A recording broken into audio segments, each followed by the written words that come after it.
The following program is brought to you in part by the film Backdoor Channels, The Price of Peace.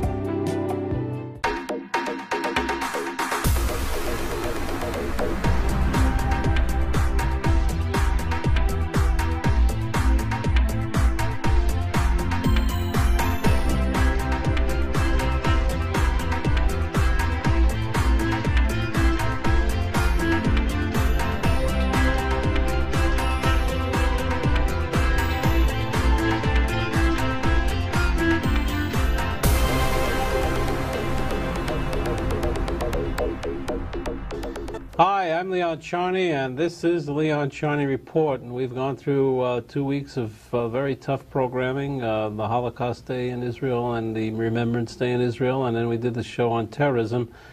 We got to give you a little relief. So who do we bring on? We bring on Marilyn Sokol, who's got more Obies and Emmys and Tzatschkalach and everything than ever I've seen. And we brought her on. Why? Because she's doing a play off-Broadway at the Jewish Repertory Theater. Now, people are going to ask me, why do I keep plugging the Jewish Repertory Theater? The fact is they bring good plays on. Last time we had someone from the Jewish Repertory Theater was Tova Felsher. The play was a sellout. You couldn't get in there if you paid in pesos. You couldn't get near the place. If you try to pay in cash, I'm not sure. But pesos they didn't do too well with. So now Marilyn's back. Marilyn Sokol is well known. Her latest movie, by the way, is Basketball Diaries, which is a major, major hit. And she has a CV, a curriculum vitae, as big as my hand can raise. Thank Marilyn, you. welcome to the show. Thank you, Leon. It's lovely to be here. What I never understand is why people work for $285 for Ron Avney's Jewish Repertory Theater, and he gets these tremendous actors and actresses. I know in your play you have a few stars also, aside from you. Andre DeShields, Michael Ingram. Andre DeShields played in Jelly's Jam? He played in The Wiz and Ain't Misbehavin'. I don't know if he was he in Jelly's last jam? No. I'm asking Ron Avney. He's wonderful. The whole cast, very professional, very wonderful. Tell us the story. Very talented. A little story. We whet the appetite of the people. I have a part in it, so I don't know the whole story. Now, here's the story. There's a guy, Finkel, who is having a hard time. It's 1948. His business went under. His son died in the war. His daughter runs off with a no-good Nick. Sounds his like Bernard Malamud's story. Sick. Yes, it's from a Bernard Malamud story. And so he prays to God for help. And who does God send him but an angel? A black angel. Afro-American. That's right. An Afro-American angel by the name of Alexander Levine. And he helps him, but there's a little push-pull there. So basically, it's a Jewish Afro-American story. Musical. Yes, musical. It's wonderful. I get to sing a ballad and lay in a bed. I got a book today from a fellow, Michael Lerner, who writes for Tikkun, and he wrote a book, Black and Jew, or something like that. It's supposed to be a big book out, and they want to come on our show. So this is your same topic in 1948 with music.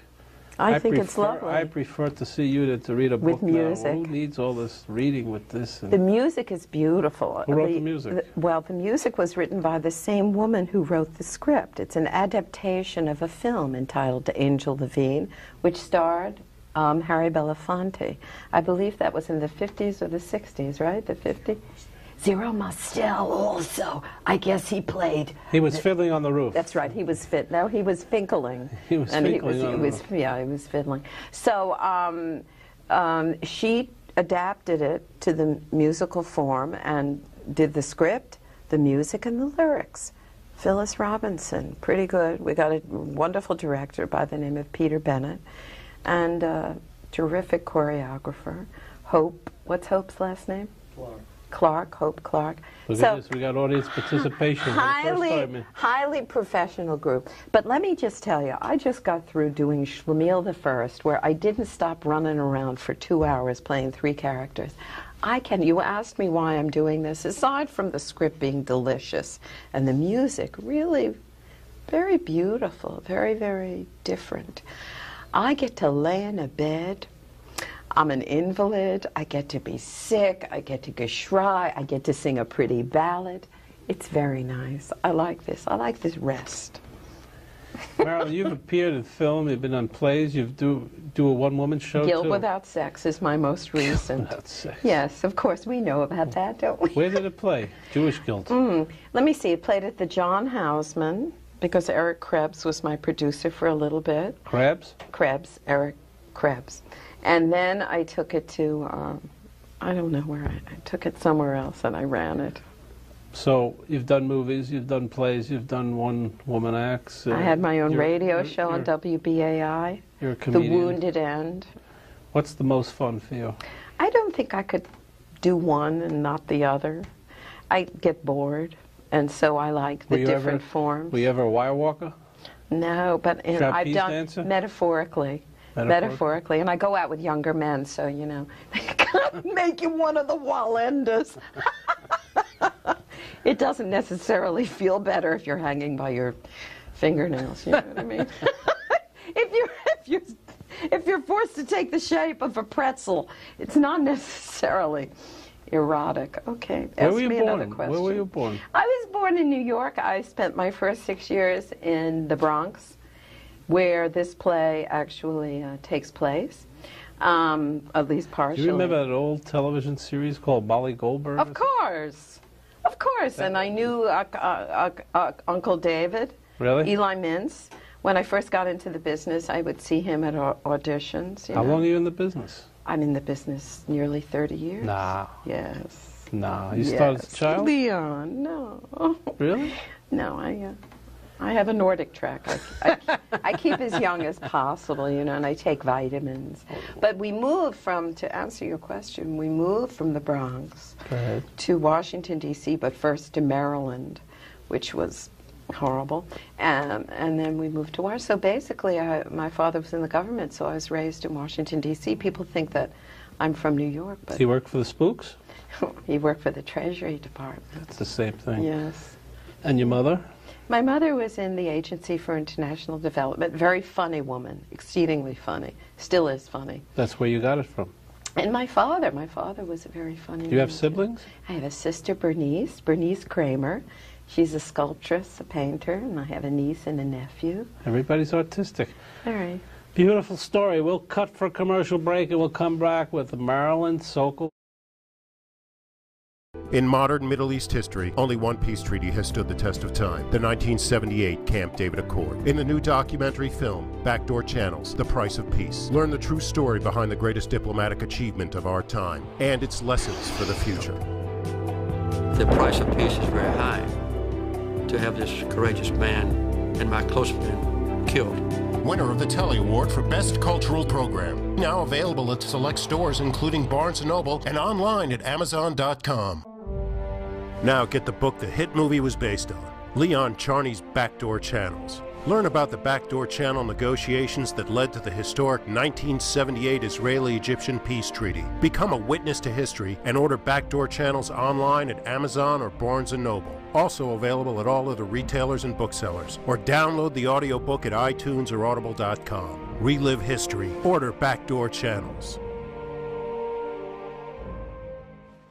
Leon Charney sets out to discover the true meaning of the Kaddish, the Jewish custom of reciting a prayer to commemorate the death of a close relative. Join Charney as he finds out the history of the Kaddish and how it has evolved. Reviewed as a refreshing walk through Jewish history and a book that deserves to be read by both Jews and non-Jews, The Mystery of the Kaddish is now available online at Amazon, Barnes & Noble, and all other retailers and booksellers. Or download the audiobook at Audible.com or on iTunes. Discover the mystery of the Kaddish. Get best-selling author Leon Charney's latest book, The Battle of the Two Talmuds. Join Charney as he explores years of Jewish history to find out why and how Talmudic scholars and rabbis abandoned the Holy Land for the lands of the diaspora. Learn about the power struggles behind the creation of the Jerusalem and Babylonian Talmuds. It's a book critics call engaging and enlightening. A book which will be of interest to people of every faith. Now available at Amazon and Barnes & Noble, or download the audiobook of The Battle of the Two Talmuds at iTunes or Audible.com.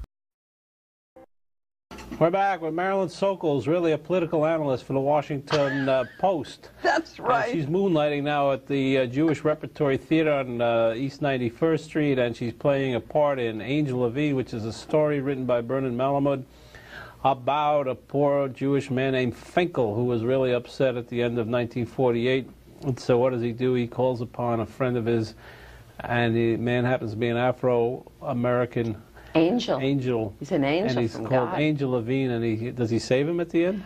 Well, yes, he says, if you'll only see me, if you'll only recognize me, you can be That's helped. very poignant, by the way. Yes, very poignant. Very poignant. Only see me, only recognize me, take my hand. Any division when you work with the cast? Never. Jews and Afro-Americans, they mingle. It's sophisticated, wonderful, isn't it? Extremely sophisticated group Great of feeling. people. We had there, one of the members of the cast has 2 little children.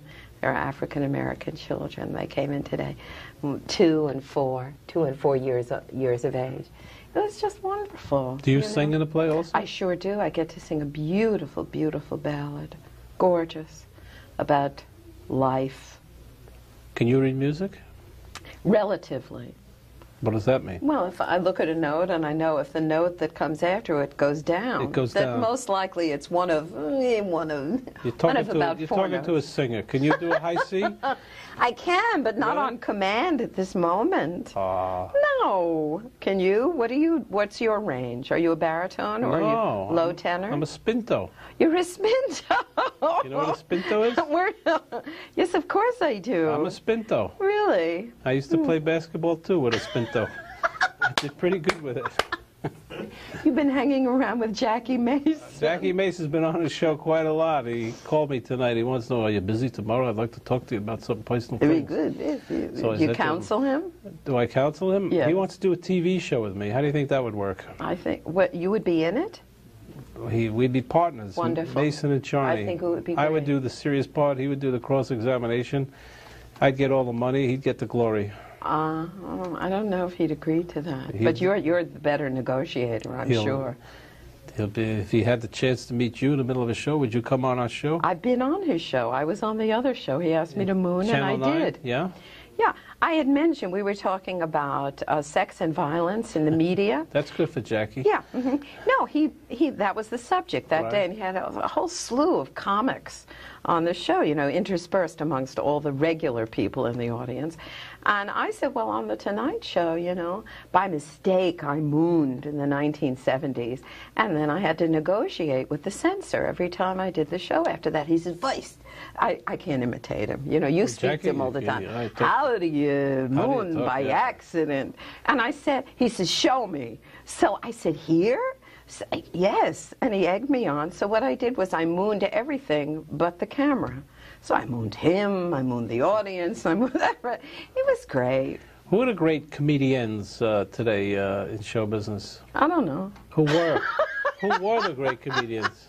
Sid Caesar, Imogene No, Coca. I'm talking about ladies. I never, Martha I gotta Ray? tell you, because of Martha Ray I really loved. But Lucille Ball, Carol my mother, Carol Burnett, Carol Channing. See, I was more a theater baby. Right. Yes, I watched television. But, sometimes Mitzi Gaynor was very funny. It's like a Gracie Allen. Who was the nicest person? Gracie Allen. Who was the nicest person you ever met in show business? The nicest person? Oh, my. Ron Hovney, the producer. He's the executive director and producer of the Jewish Rep. Gee Willikers, that's a very difficult. I've met a number of really nice. Jim Henson was a very nice person. He and Joe Raposo, who wrote most of the music for Sesame Street, were both. I think they were You both started with geniuses. Man of La Mancha? Man of La Mancha. Jose Ferrer was a great guy. He was my first leading man, basically. Richard Kiley was a wonderful man. You should write a book. Maybe. You and Joe Franklin, down memory lane. Joe was a nice guy, Wonderful too. guy. He's been on the show many times. I started my broadcasting career with Joe Franklin. He's a terrific guy. He's a very close friend. He's written a book that's doing very well now. It's called Awake with Joe Franklin or something. We've got to bring him on to plug the book. He's a terrific guy, and he's an encyclopedia of everything that happened in the world. Absolutely. By the way, there's another person who's now deceased. A number of the people I mentioned are deceased, just about all of them. Natalie Wood. I did a movie with her, entitled The Last Married Couple in America. And she was very sweet, very bright, and rather noble. And short. She was short, yes. Tragedy, Very the way sweet, she died. yes. Huh? But I think You're a very sensitive lady, you know. I'll tell the audience why. She came on, the first thing she talked to me about was my film, the film about my life, about Camp David, etc., etc. It takes a very intelligent person to understand the sensitivity of that film, so I give you kudos now. why, thank you. It takes superb intellect to understand all this. I sound like Mason again, right? Anyway, we're really having fun here. It's Angel Levine. It's played at the Jewish Rep, Repertory Theater. 91st, between 1st and 2nd. And if you want to buy tickets, We 243-1600? no, 831 831-1600? 831-2000. All right, everybody's we mixed up here. We just announced the lotto winner. Now let's start from the beginning. 831-2000. We open for previews May 6th. We've already been running, and then we open May 14th. Fantastic. This is repertory television tonight. I mean, we're just hanging out here, playing around. Let's schmooze. She's talking around Avni in the audience. I got my friend here from Indiana, Don Tanzel, who was in my movie with me. Yeah. And he went through Camp David with me all the way up. For those of you who didn't see that movie, where can they see it? Oh, well, it's on WNYC is going to play it. It's magnificent, PBS. inspiring, very inspiring. You'll fall in love with Leon Charney. How to fall in love with Leon Charney. A man of integrity. Sex without guilt. Guilt without sex. Guilt without My sex. life. But remember, Angel Levine. Let us not forget. Andre DeShields, great performer. Michael Ingram, absolutely stupendous. This is really, I'm telling you, I'm telling you, I'm very proud to be a part of this. And I really was going to go to sleep for about a month after Shlemiel the First. But when this came along, I said, this is too beautiful. I get to lay around in a nightgown and everything. We'll have sex here soon. I don't know what to do. I'm mixed up. We never had. You're a married guy. Please, don't bother me, please. Politicians never sat down like that before. Neither did the African. Well, we've had everybody on here. Nobody did it. Marilyn, you're a first. But you're a pleasure. You're energetic. You're vibrant. You're funny. Anybody who doesn't see the show should have his head examined. Exactly. Or her head examined. Yes. I don't want to Do be you still against the now practice people. law? Only with problems like this on a show, which I'll have right after we finish taping. We'll see you right after this commercial break. In modern Middle East history, only one peace treaty has stood the test of time, the 1978 Camp David Accord. In the new documentary film, Backdoor Channels, The Price of Peace, learn the true story behind the greatest diplomatic achievement of our time and its lessons for the future. The price of peace is very high to have this courageous man and my close friend killed. Winner of the Telly Award for Best Cultural Program. Now available at select stores including Barnes & Noble and online at Amazon.com. Now get the book the hit movie was based on, Leon Charney's Backdoor Channels. Learn about the backdoor channel negotiations that led to the historic 1978 Israeli-Egyptian peace treaty. Become a witness to history and order Backdoor Channels online at Amazon or Barnes & Noble. Also available at all other retailers and booksellers. Or download the audiobook at iTunes or Audible.com. Relive history. Order Backdoor Channels.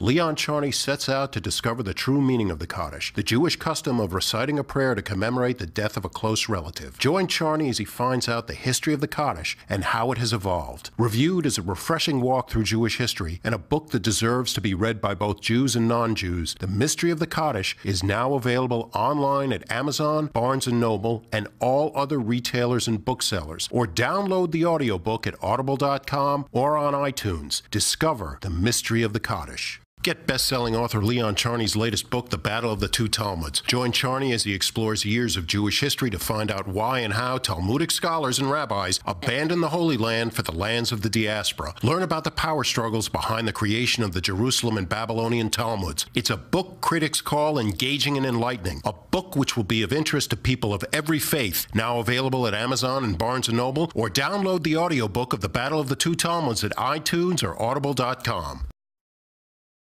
Why am I so excited and invigorated?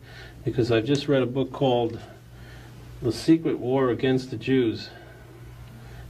and I want you to take a look at that. It's probably the most incredible book I've read in my life. I've got a doctorate in law. I've got a couple of degrees from Yeshiva University. I've read a few books in my life. I've written a book. I have never read a book like this. So if you're tempted to understand why, stay tuned with us. You're going to meet John Loftus, and Mark Aarons is not with us, but these two men wrote a book and show you basically how the conspiracy of the United States in terms of special people who cared more about greed, oil, and banking double-crossed practically everybody in the world, starting from Jack Philby, who was the father of Kim Philby, to probably the present state. John, welcome to the show. Thank you, and thank you for those kind words. What a monumental task. It was monumental. We interviewed nearly 500 former intelligence officers from Great Britain, America, and other countries, and we asked them to tell us every dirty trick they'd ever pulled on the Jews. How dirty was it? In every war that Israel has fought, we've betrayed her intelligence secrets to the Arabs. We've systematically wiretapped every major Jewish organization in this country, and have kept a continuing surveillance program on Jews in American life, journalists, politicians. For the last 70 years, there's been a two-track policy. Publicly, the American people really love Israel and support it. But in private, behind the scenes, we have a totally different policy, and that's to give the Arabs whatever they want to get the oil. It's in our national interest to keep the oil flowing, and so secretly, privately, we betray Israel to the Arabs, because that's the price of keeping the oil going. How about latent or blatant anti-Semitism? More than latent, I actually saw documents in some of the top secret vaults where the State Department would warn Harry Truman to never let the Jews have their own country, because Israel would be a communist puppet state within 3 years. We knew all about the Holocaust. I saw intelligence records where we were keeping track of the number of Jews being killed week by week, and we were hiding it from the public and the American press. Now let me explain to the audience that this book is about 500 pages, but it's footnoted and annotated for credibility. What do you got, about 100 pages of footnotes here and credibility. So your statements have been checked for libel by St. Martin's Press, which is I checked yesterday, it's on the top 20 publishing houses in the United States, so they're not going to let you run out with a book and make sure it's not true. This man has spent 12 years of his life getting involved with this project, and finally the book has come out. It's a huge book. It's got to be a textbook for every American, for everybody in the world. Now, in May, we're going to go through every personality. John has broken his book up into 3 parts. What are the 3 parts, John? The first is the age of bigotry. We talk about how after World War I, there were a lot of covert operations jockeying for oil in the Middle East, and that had a real impact on Zionism, on Palestine, and it helped close the door. No Jews were allowed to go to Palestine, and they were trapped in Europe for the Holocaust. And the second?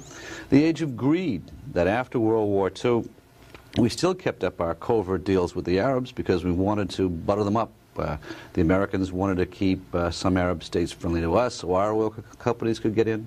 The British had their oil companies, the French had theirs, and the Israelis were expendable. And the third part? The age of stupidity. In modern times, the Bush and Reagan administration launched some of the dumbest programs, and it was 90% stupidity, 10% conspiracy. We actually had terrorists on the White House payroll because no one had done a security check. John, you have written other books where you've exposed things about the Vatican. First, let me point out to John, that he's not Jewish. You could tell by his accent, he's a Bostonian. He's a good Irish Catholic, I'm sure. Maybe the Vatican won't love him after this. I'm not sure about that. But then he worked for the Attorney General in the Carter administration and volunteered to become an investigator or a lawyer for the Nazi unit. Yeah, the Nazi War Crimes Unit. It's called the Office of Special Investigations. I was the lawyer that did the research in the classified vaults. And I had some training in intelligence as an Army officer, and although a lot of people think that military intelligence is a contradiction in terms, that was the reason I got the unusual job. I went to a place called Suitland, Maryland, for example. There are 20 vaults underground. Each vault is 1 acre in size. That's where our classified files are buried. And because of the unusual level of clearances I had, many levels above top secret, I was able, for the first time in 50 years, someone was able to sit and browse through all the classified records on the Holocaust and on Nazis. And it was shocking. I found that many of the Nazis I'd been assigned to prosecute were already on the government payroll. United States government. Yep. So I got a little thick-headed and I asked the CIA for permission to blow the whistle on 60 Minutes. And that was the first time I was allowed to speak in public. So you did a piece with Mike Wallace on 60 Minutes? Oh, yeah, it was fun. And when it aired in 1982, it caused an uproar. Congress demanded an investigation. Mike Wallace got the Emmy Award, and my family got the death threats. It was a great trade-off. Reading the book, I mean, I was stirred. I was angry. That's what happened when I read the book. I felt betrayed, not only because I'm a Jew, but because I'm an American. Yeah. I don't want to give away all the names now because we're going to save it for the four-part series, but the Dulles brothers certainly not going to get Zionist awards, are they? No, no. It's a sad story, but people need to hear it. I think that 1/3 of modern history was classified, that we hid some of the shameful things we did for greed, for stupidity, for money. We buried those in the vaults. And it's a book, I think, that's tells as much about how American intelligence really functions as it does about Israel. It's more than a book about Jewish history. Although in many ways, this is the first time that the whole history of how Israel came into being has ever been written. Basically, you say in your book, and everyone should hear this, that because Ben-Gurion was a clever guy and was able to blackmail, quote, blackmail, certain highly influential political figures in the world, Palestine became the state of Israel. Yeah, it was, didn't you ever wonder how the Zionists were able to get 2/3 of the countries in the world to vote for the creation of a Jewish state? They didn't do it to be nice. Ben-Gurion gave them no choice. He's got a great story about that with a fella that we all know and we're not going to like after this book called Nelson Rockefeller. Yeah. He was on the payroll. And you can understand it. Standard Oil was John J. Rockefeller, and oil interests come before a lot of humanity, which John points out in his book. John, you're going to get criticized or you're going to get harangued by this. New York Times, have they done a review on this book? No, no. There's a real whispering campaign against the book because it's so embarrassing. It's been front page news in Britain, Israel, and Australia, and the New York Times won't run a story on it. Do you know why? Anytime that a book comes out that's critical of the Dulles brothers or shows the links between the intelligence community and some of the New York corporations, the Times backs away and pretends that they don't exist. I'll tell you one thing he did clear up for me. I was working for the United States Senate in 1973 for Senator Hartke, and the United States, Mr. Kissinger, Mr. Schlesinger were waiting to arm Israel. Israel was in a desperate state, really desperate. I personally worked on that mission. And the man that you pointed out that was the hero was Al Haig. Oh, yeah. People have always given credit to Henry Kissinger for saving Israel in the '73 war. But the guy that really came to Israel's aid in the very first hours of the '73 war was Al Haig. He gave them TOWs. TOW missiles, yep, that was our top secret. To knock out the Egyptian tanks. Yep, and I know about that part of the story personally because I was the young infantry officer who trained the Israelis on the TOW missile system in the '73 war. Is that right? Sure. I was the guy in Fort Benning, Georgia. I met the CIA plane, and we had the 40 field grade commanders, and we hid them in the OCS barracks and gave them the quick training. Then we stripped every TOW missile we had of the east coast of the U.S. and from Germany and sent them to Israel. As Oliver North later discovered, you can pack a lot of TOW missiles into one aircraft. So, and they got to Israel just in time. Would you be insulted and appalled if Oliver North became a senator? You know, I'm one of the few Democrats out there that was rooting for Oliver North to get elected because we had all the material ready for his impeachment. I wanted him to put his neck in the noose. That was the last legal forum we could get him for a perjury charge. The CIA, you term a lot of your sources old spies. Yeah, retired former intelligence officers. Do they want to talk? They want to get it out of their system? Yeah, a lot of them have never been able to talk before. But this is now the 4th book I've done about intelligence operations, and here's the deal. They can talk to me under the attorney-client privilege, and I'll keep their identities anonymous. And then they know that I have a lifetime agreement. I have to go back, and everything that I say or write has to be cleared in advance to the CIA Publication Review. So for the first time in their lives, they have someone they can talk to. And the CIA approves it. Yeah.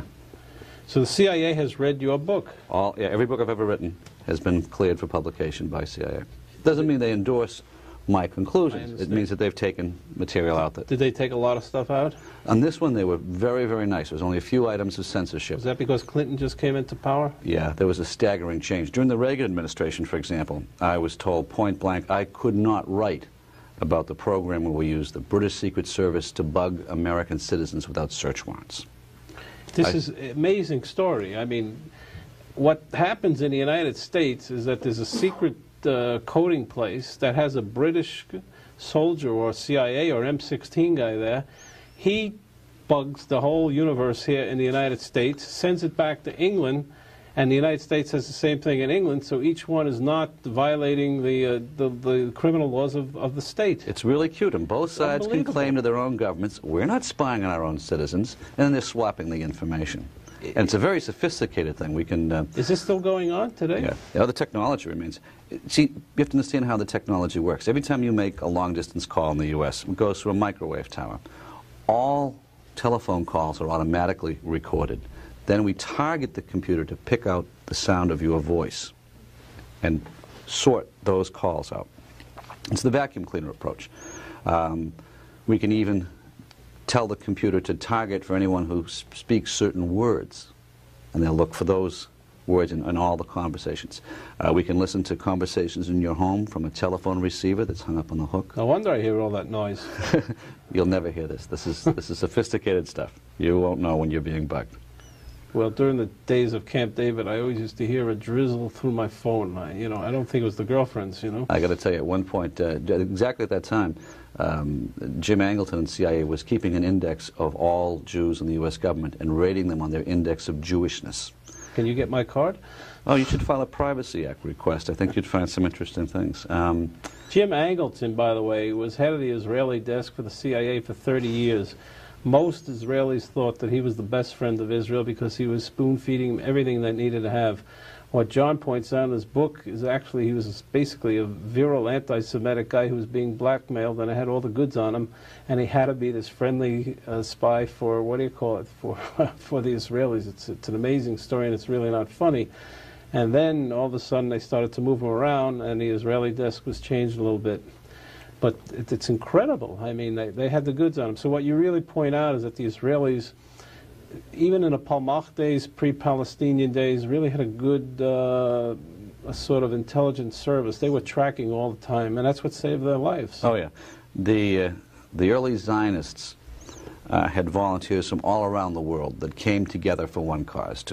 Out of the ashes of the Holocaust, they wanted to build a nation.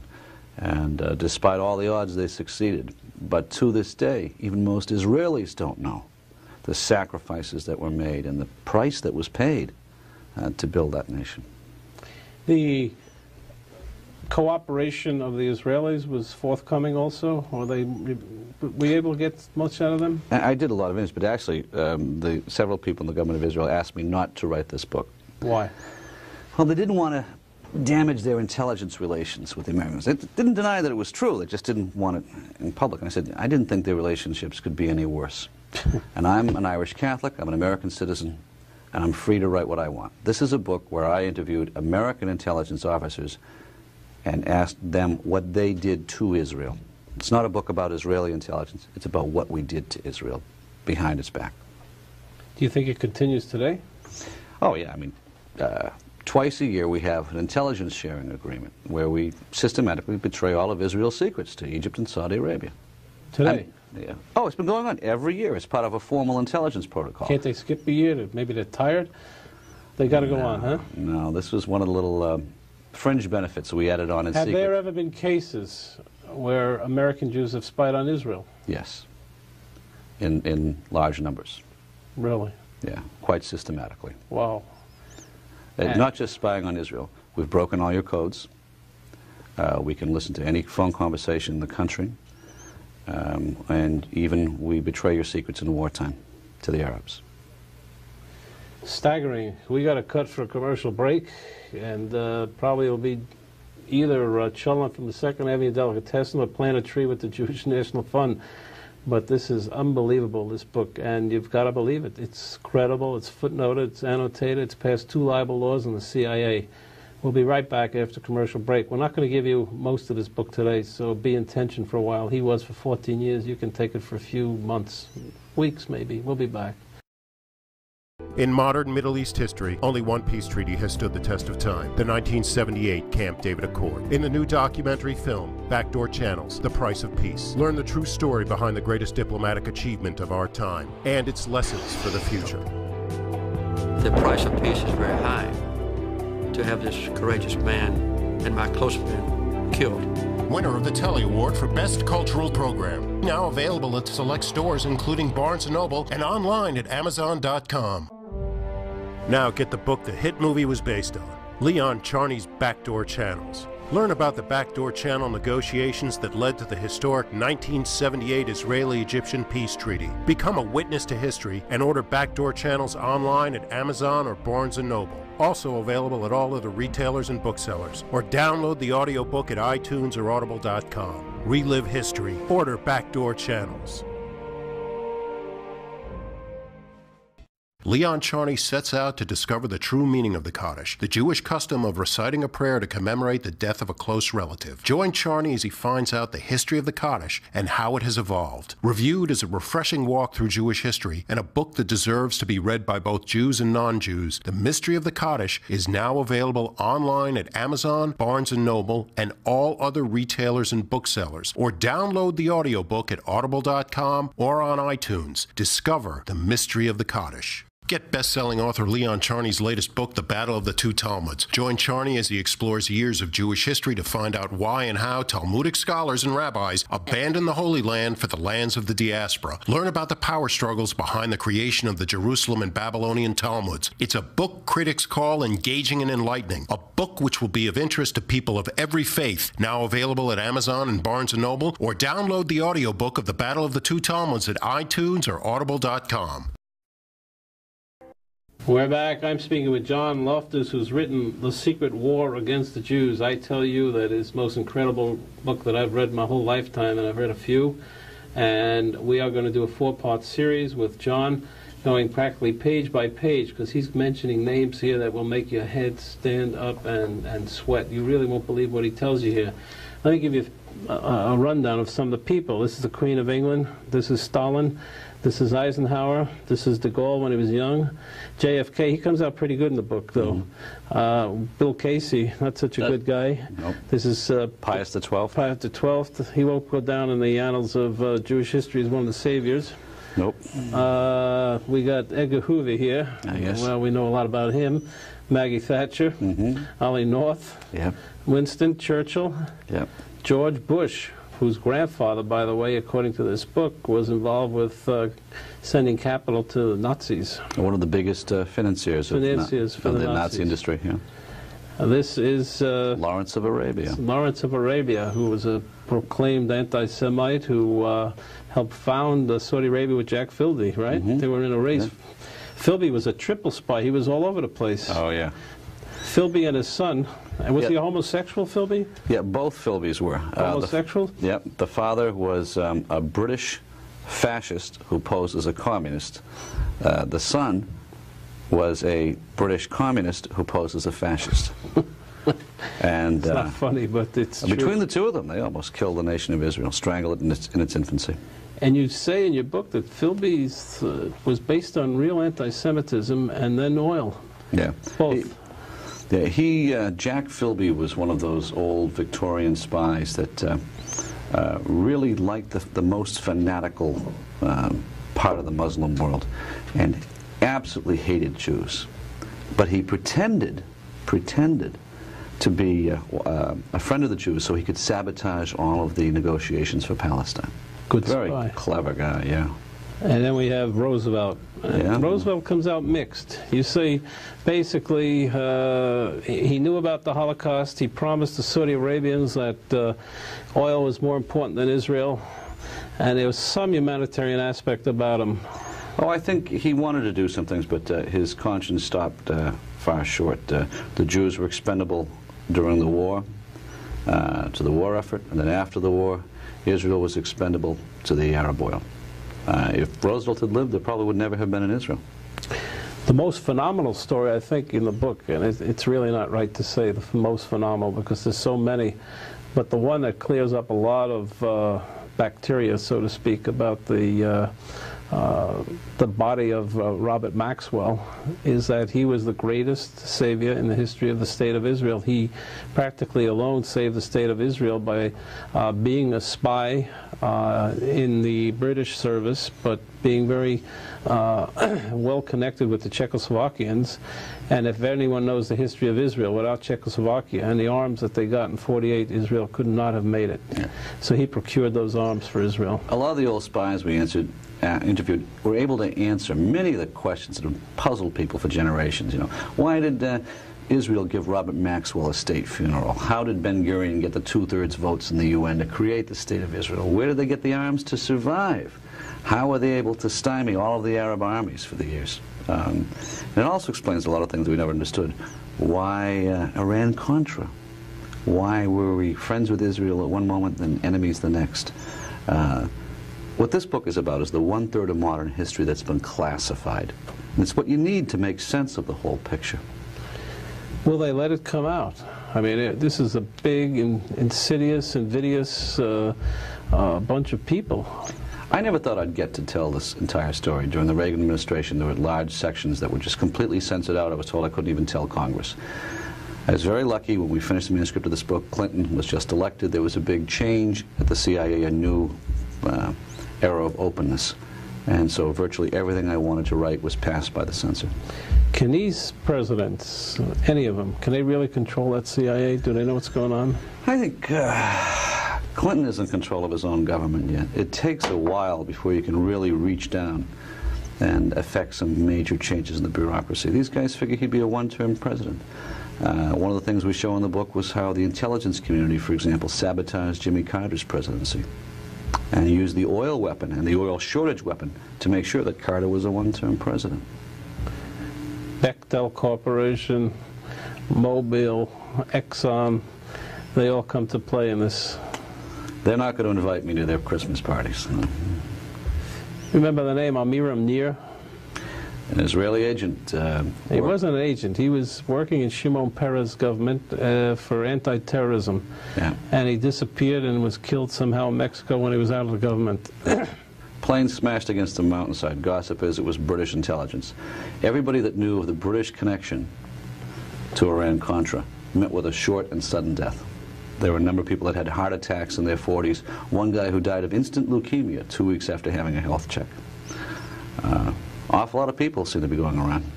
By the way, you bring out in your book that basically M16, which is the CIA of... Or MI6. Or MI6. Yeah. They spy against the United States spies in Britain, everybody's spying against everybody.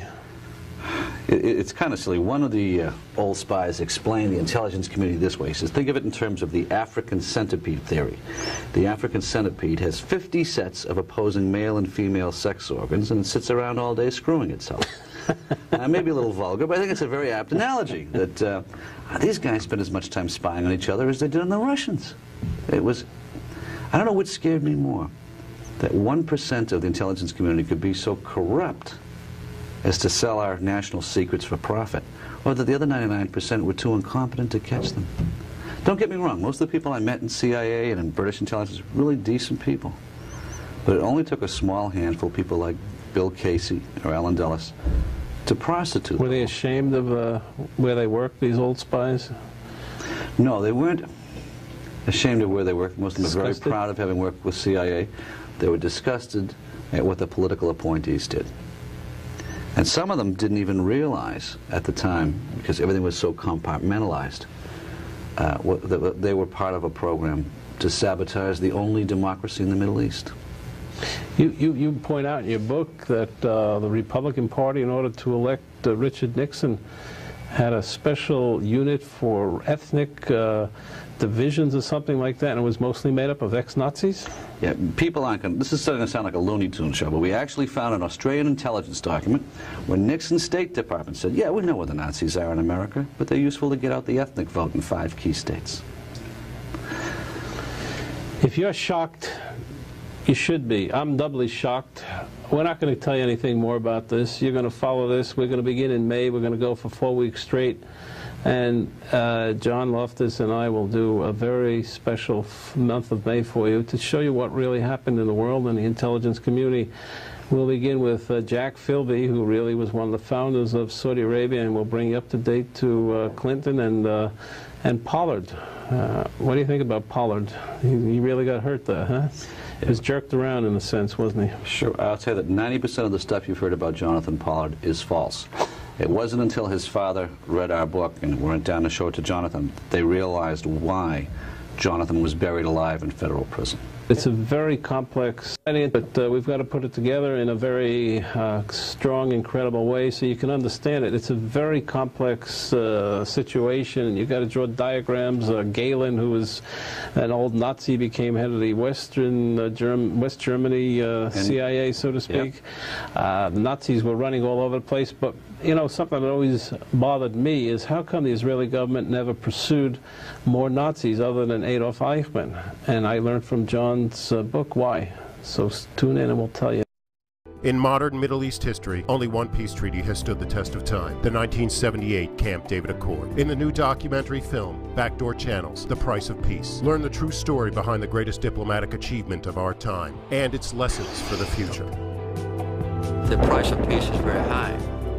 To have this courageous man and my close friend killed. Winner of the Telly Award for Best Cultural Program. Now available at select stores including Barnes & Noble and online at Amazon.com. Now get the book the hit movie was based on, Leon Charney's Backdoor Channels. Learn about the Backdoor Channel negotiations that led to the historic 1978 Israeli-Egyptian peace treaty. Become a witness to history and order Backdoor Channels online at Amazon or Barnes & Noble. Also available at all other retailers and booksellers. Or download the audiobook at iTunes or Audible.com. Relive history. Order Backdoor Channels.